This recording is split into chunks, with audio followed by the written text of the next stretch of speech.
Live from the world's capital markets, here are the financial headlines, brought to you by Legion Academy.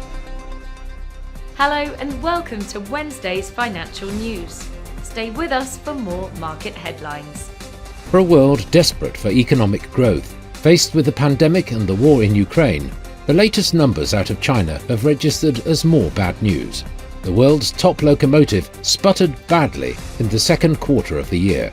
Alarms have been raised by the Federal Bureau of Investigation over the growth of fake cryptocurrency wallets that continue to defraud unsuspecting investors. The agency said 244 victims have lost around $42.7 million to scams related to fake cryptocurrency applications. SoftBank has put on hold plans for a London initial public offering of ARM because of the political turmoil in the UK government, throwing doubt on Britain's place as the future home of the Cambridge-based tech giant. The Bitcoin dollar pair exploded 4.5% in the last session. According to the CCI, we are in an overbought market. The gold dollar pair saw a minor rise of 0.2% in the last session.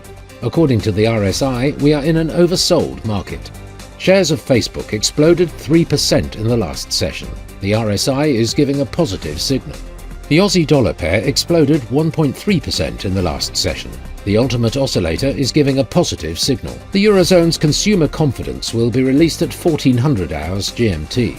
The US existing home sales at 1400 hours GMT.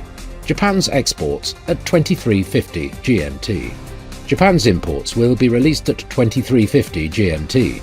The UK's core consumer price index at 0600 hours GMT.